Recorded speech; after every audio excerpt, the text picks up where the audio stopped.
Hello, Rob from Fencing Pen Journey with a pen mail video, and this did not go particularly well.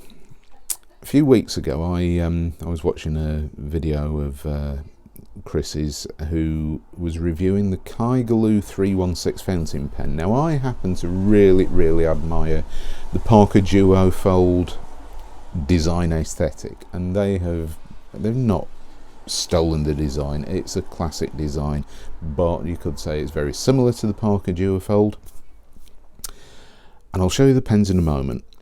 So I can't help it. I love the Moonman M600S, I love the Jinhao Centennial, and other brands which happen to look a bit like the Parker Duofold, and let's face it, the Kaigelu 316 is another one of those pens. Now, when I first started my fountain pen journey back in 2017, I was really impressed with the look of these Kaigelu 316 pens, and I bought at least one in an amber colour, which for the life of me I haven't found. I've put it somewhere, it's probably in a box on a shelf somewhere, and I can't locate it, which is a real shame because I wanted to use that pen recently. But they have released some new acrylic colours, and I thought, you know what, some of these are really nice, so I bought 5 of these fountain pens. So this is the Kaigelu 316 fountain pen, and this is the teal version, and it's a beautiful colour. It's paler in colour, and obviously not quite the same design as the Moonman M600S in teal, so it's a very different fountain pen from that point of view, but there's really nice chatoyancy through this. Really good looking fountain pen with this nice Kaigalu kangaroo logo on top, this jewel on top, nothing down there, cap unscrews. We have a flared out black plastic section, and these pens come with standard international converters fitted. So that is the pen. Really nice looking fountain pen, and thankfully for a Chinese fountain pen, these were actually available, or are available, with a selection of nib sizes. You can get fine, medium, and there may also be another one depending on the model, the acrylic. So really nice looking fountain pens, and I am looking forward to trying these out. However, I have had some issues, so I'll show you the pens that came. So there's the teal pen. I also ordered this yellow pen. Now this has got some chatoyancy in there, however it is a little bit lost because it is a translucent acrylic.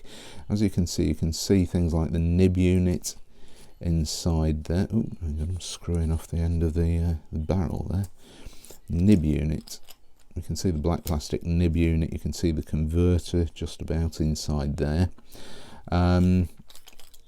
which I was hoping for a more yellow pen, if you know what I mean. This is a little bit colourless, but it looks quite nice. It's got a bit of a 70s sort of colour scheme to it, 60s, 70s maybe. So that's the yellow one, very nice looking pen. Similar is this soybean yellow, which is a green colour, and this one has some good chatoyancy in, but once again it's translucent. So, and these end finials unscrew far too easily. So you can see this is the soybean yellow. Really nice looking pens, and there's a good weight to these as well. They are fairly hefty pens. This has got a ball bearing in the converter, which is unusual. Usually, if anything, you get a spring in there. So that is that particular colour. I'll put these together there. And this next one, this is the purple swirl colour. And I thought this is a bit of an acquired taste, but if I don't purchase one of these, I'm going to regret it.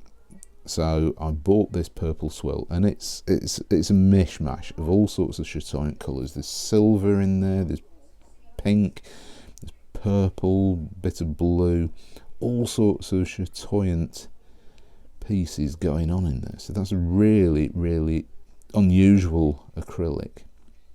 And as you can see, there is some translucency in there as well. Nice looking fountain pen. The cap is sort of translucent, but the darkness of the some of the inclusions in the acrylic do sort of hide the transparency quite well in this particular one. And the final pen that came in this package is this.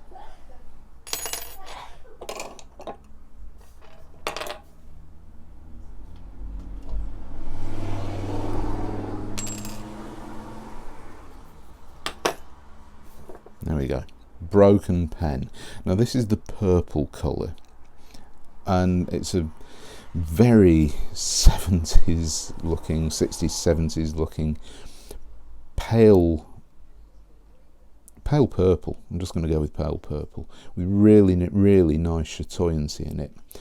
But as you can see, if I can get this to focus, the whole finial has sheared off.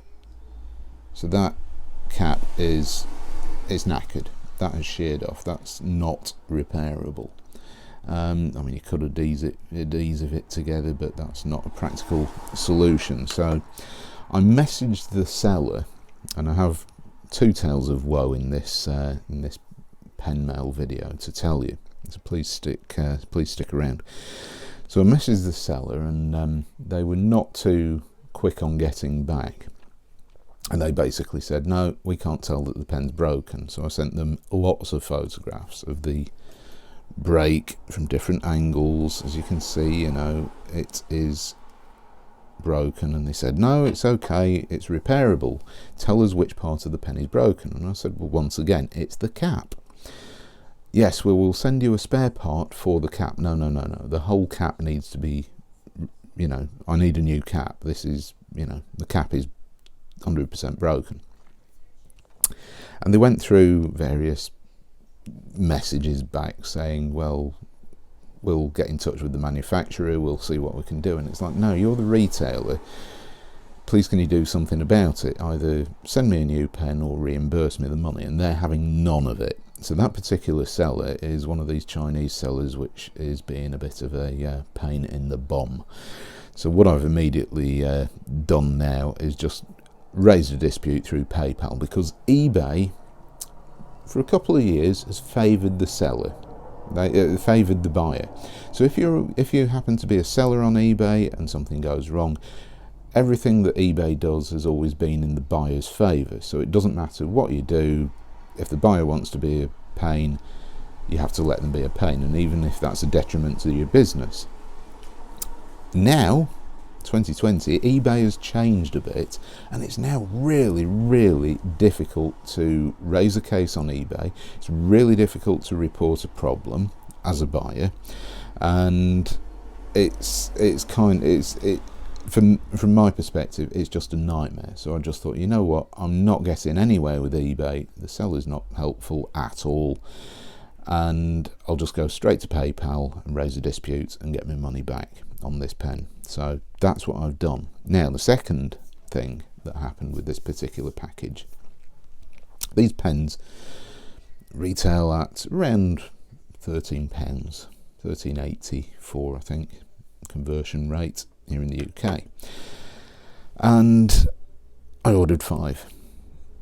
Some of these came in, 3 came in one package, and the other 2 came in 2 separate packages. But it got caught up in customs, and I think they realised it was all the same order from the same seller to the same address. And really annoyingly, these pens arrived in the new year 2020, and whether this is as a result of the UK leaving the EU, or whether I've just been really, really lucky for years and unlucky on this occasion, but I got hit with customs charges.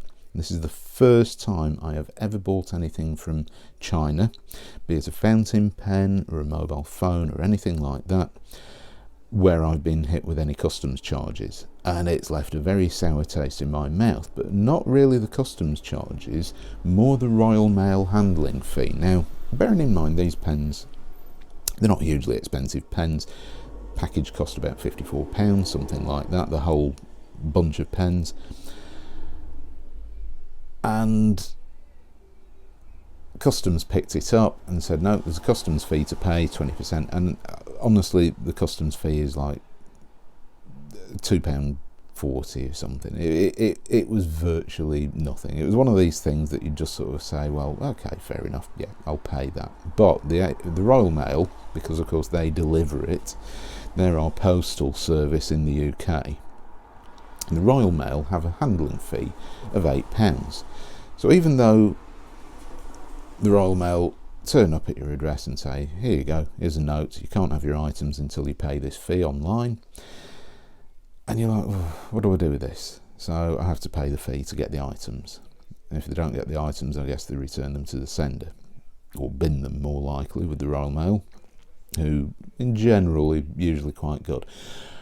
But this whole thing has kind of led me to believe, and I do have some more pens on order from China, and I'm now quite apprehensive about being hit for customs fees, or more to the point, the Royal Mail handling fees on all of those orders, which is going to really, really annoy me, and also make me think twice about buying pens directly from China. Another problem that there is here in the UK is that some sellers on eBay, Amazon, and Etsy often say UK seller, and it'll ship, the item will ship in 3 to 5 days, things like that, and it actually comes through a warehouse in the UK, but it's sent from China, so you still get hit with the customs fees even though you think you're buying from the UK seller, which is really, really annoying. So it's just something that I am now very, very aware of, and something that I'm certainly going to wait and see what happens with the next few pens that I've ordered. What happens with those? Am I going to get hit with customs fees? Because the customs fees from China, the limit, the threshold where you don't have to pay is £15. Now I know that, you know, you can buy a lot of cheap pens from China which cost way less than £15, but the likes of Moonman, they're typically around 20 or more now. They've bumped up their prices. Pen BBS, for example, way over the £15 mark. So yeah, it is something that I am now waiting, kind of holding my breath to see what happens. So those are the pens. That was my experience, and hopefully it's not going to be something that happens more frequently in the future, or something that will ever happen again, because, you know, before I've always had no issues with stuff getting in from China. But if the UK customs have now started to really address stuff coming in from overseas, then, you know, this is going to hit buying pens from overseas quite badly. Certainly from China, which historically, in my opinion, has always, in my experience, has always been really, really good. Never any problems. Order what you want. Usually comes with free shipping. You get something really good. It's really cheap. When you start saying, well, actually, every time something comes into the country from China, £8 handling fee, that's going to bump up the price, and, you know, that's not something that I'm happy with. So anyway, that is the story of these fountain pens. I will put comments in the notes in the description down below, so expand that one. And subscribe if you want any updates about how these pens write. See the review of these pens in the future. Hopefully I will get a replacement for the purple one, and I'll put comments down in the description of this video below. I'll keep that updated as to as and when what happens. So thank you very much for watching, and I shall see you next time. Bye.